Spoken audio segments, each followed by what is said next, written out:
کیسی نماز؟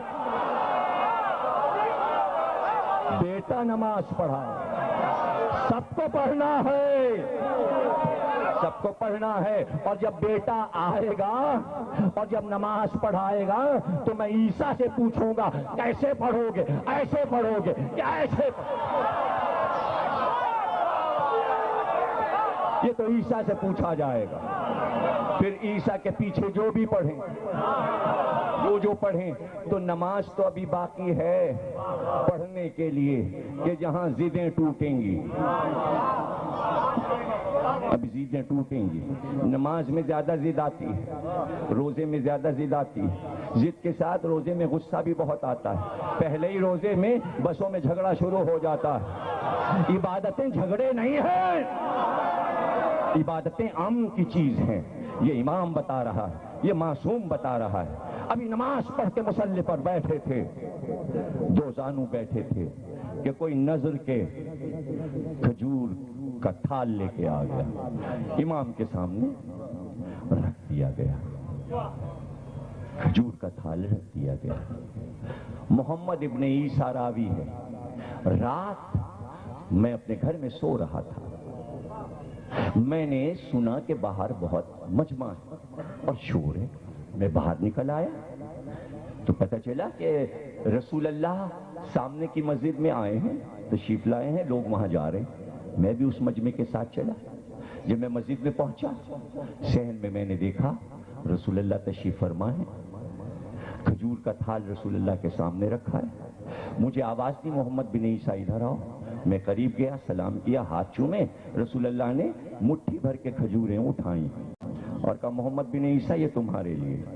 میں نے وہ کھجوریں لیں، میں مسجد سے باہر آیا، میں نے گنا 18 کھجوریں تھیں۔ تو میں یہ سمجھا اب میری زندگی کے 18 برس رہ گئے۔ میری آنکھ کھل گئی۔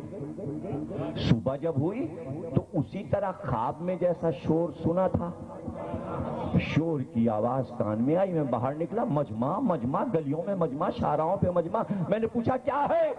کہ وہ سامنے کی مسجد میں فرزند رسول مدینے سے تشریف لائے۔ اسی طرح انہی راستوں پہ ہوتا ہوا جو خواب میں دیکھا تھا۔ میں مسجد میں پہنچا، مسجد کا نقشہ بھی وہی تھا، مجمع ویسا ہی تھا، صحن ویسا تھا، اور محراب میں اسی طرح بیٹھے ہوئے دیکھا جو چہرہ رات دیکھا تھا۔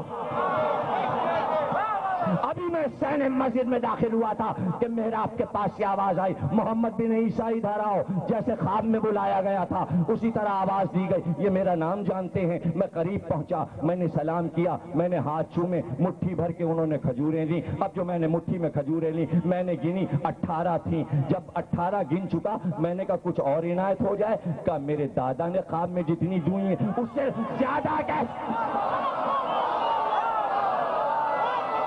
ہاتھ برابر ہے، رسول کا اور فرزند کا ہاتھ برابر ہے۔ ید اللہ فوق ایدیہم، یہ اللہ کا ہاتھ ہے محمد، یہ اللہ کا ہاتھ ہے۔ قرآن میں کہا گیا یہ اللہ کا ہاتھ ہے۔ اللہ کا ہاتھ ہر چیز کے وزن کو جانتا ہے، امام کو معلوم ہے۔ اور یہ تعبیر جو تم لے رہے ہو کہ 18 برس زندگی میں رہ گئے، ایسا نہیں ہے، ابھی تم جیو گے۔ اس غلط فہمی کو دل سے نکال دو۔ میرا جد نہ موت بانٹتا تھا نہ میں موت بانٹنے آیا ہوں۔ ہم زندگیاں دیتی ہیں، آج تک زندگی دے رہے ہیں۔ دنیا جہان کا بیمار کہیں سے شفا نہ پائے، لے جا کے زری میں باندھ دو۔ ادھر قریب پہنچا اور درود کے نعرے ہوئے۔ فالج زدہ کے پیروں سے طاقت آ کر اپاہج پن دور ہوتا ہے۔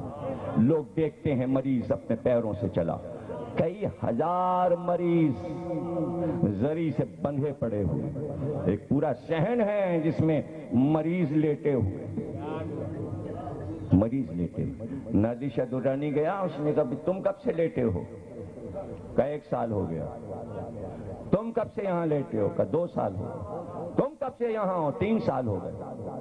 کہا اتنے دنوں سے تم پڑے ہوئے ہو اور امام تمہیں ٹھیک نہیں کر رہے، تم ہمارے امام کو بدنام کر رہے ہو، ٹھیک نہیں پتہ لگایا۔ کہا بھائی اتنے دن سے کیوں؟ کہا یہ خود ہی نہیں ٹھیک ہونا چاہتے۔ خادمین نے کہا یہ خود ٹھیک، کہا کیوں؟ کہا اس لیے کہ یہاں سے مفت کھانے پینے کو ملتا ہے، کہ آرام سے لیٹیں، کھانا پینا مل، جانا ہی نہیں چاہتے یہاں سے۔ اکبر نادر شاہ نے تلوار نکالی اور کہا میں روزے میں جا رہا ہوں زری کی زیارت کرنے، واپس آؤں تو سب ٹھیک ہونا ورنہ سب کو قتل کر دوں گا، یہی سب کو ذبح کر دوں گا، یہ کہہ کے روزے میں گیا۔ نادر شاہی حکم تو مشہور ہے، رو رو کے پکار مولا جلدی ٹھیک کیجئے۔ اب جو نادر آیا سب کھڑے ہوئے،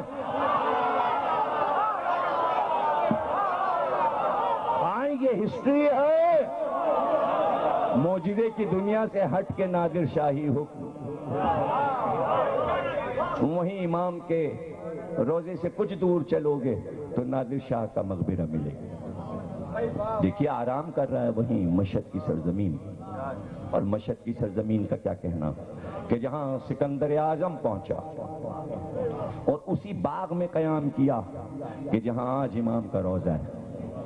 بہت سرسبز و شاداب باغ تھا وہ، اسی لیے ہارون رشید وہاں پہنچا تھا اس باغ کو دیکھ کر، اور پھر مر کے وہیں دفن ہوا ہارون بھی۔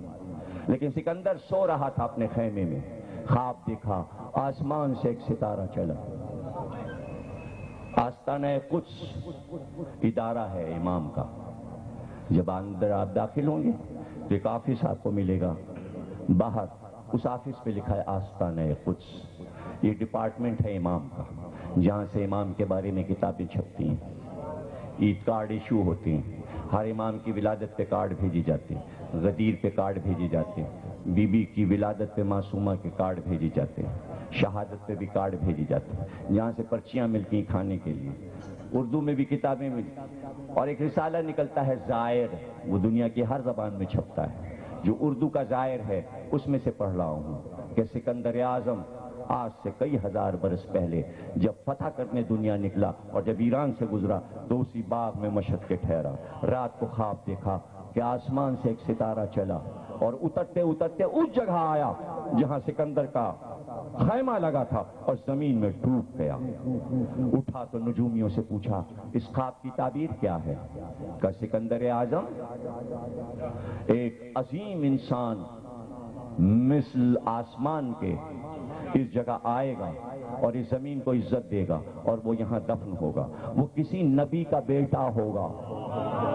یہ اس خواب کی تعبیر ہے۔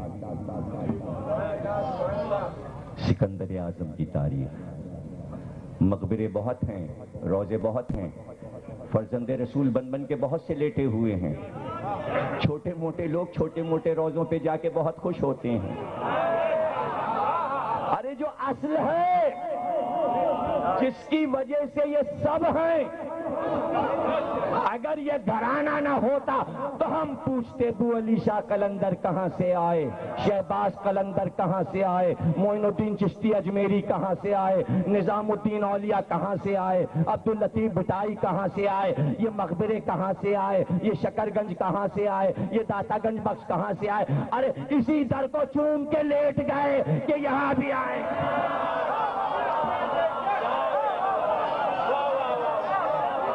اب کوئی برا نہ مانے، کوئی اس بات کا میرے جملے کا برا نہ مانے، ہم بڑے لوگ ہیں، بڑے درباروں میں جاتے ہیں، بڑے دروازوں پہ جاتے ہیں، بڑے گھر والوں کو چاہتے ہیں، آسمانی لوگوں سے پیار کرتے ہیں، ورنہ یہ کہ ادھر ادھر تو ذرا سے